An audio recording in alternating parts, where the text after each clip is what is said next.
Hello and welcome to the Daily Brown Bag. Today we're going to be talking about how Google wins everything and whether or not that's good business or something more sinister. I'm Chad Hill and I'm joined by Adam Stetzer. Yeah, good afternoon, Chad. Really interesting stuff going down at PubCon, and happy Halloween, by the way, everybody.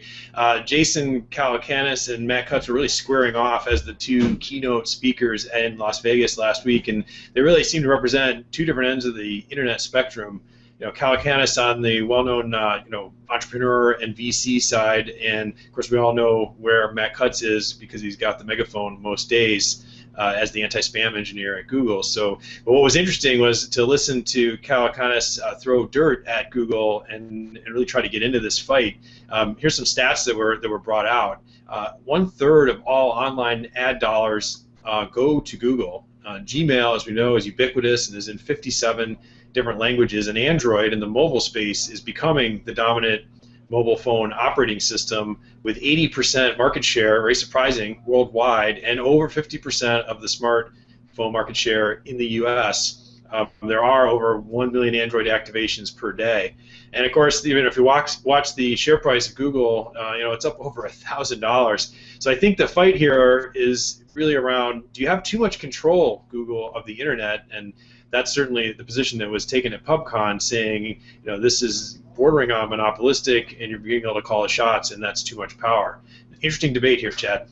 Yeah, absolutely, and I think it is interesting to sort of to note that when Calacanis started off his speech, he was on a much more positive note, talking about the state of the media business and all about how creativity and the entrepreneurial nature of the internet and it'll continue to evolve.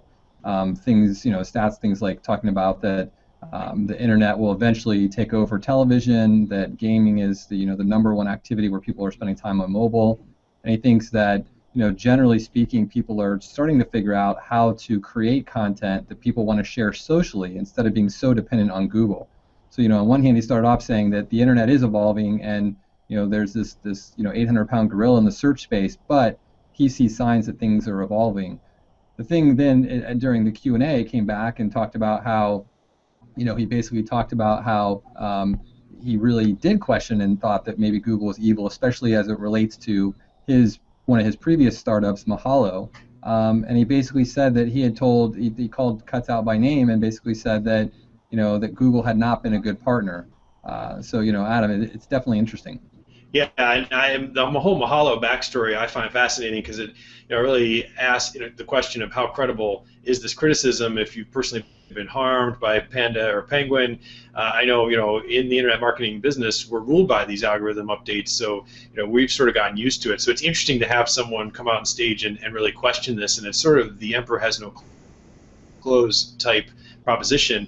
But even if there is a monopoly here, I think people often say, well, that'll get broken up by the government. But I think historically there's some interesting notes here. I mean, the oil industry had monopolies for years. Standard Oil was a monopoly for a very, very long time, decades even. And the phone companies with Ma Bell, the old AT&T before divestiture in '84, was a monopoly for decades as well. So it could quite be that there's monopolistic pressures here, but the government won't step in for a long, long time. And I think particularly because of the excellent public relations that Google does, the do no evil motto, and the way they try to present themselves. But I also see some cracks forming too, because you see them squaring off with Apple.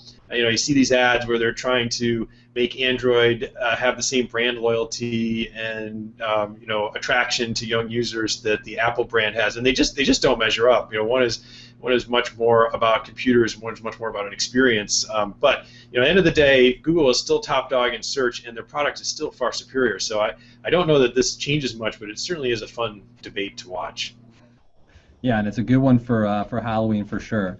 I think one of the takeaways, as you said, is that Calacanis is definitely not. He had some skin in the game in this because his site was significantly impacted by Panda. And Matt Cutts actually came out and said that Mahalo was one of the most frequently blocked sites that they saw.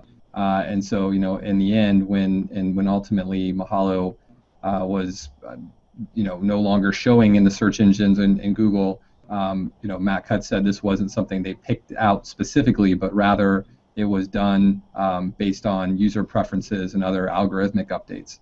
Yeah, definitely. Well, we'd certainly be interested in your opinion. Does Google win too much? Is it an unfair playing field out there? Do they have too much of an advantage? Or if you feel like it, just share a picture of your costume and your office party, as we're about to have here at HubShot. And as always, we're here every day doing the brown bag. If you like what you see, we hope you'll subscribe and join us again tomorrow.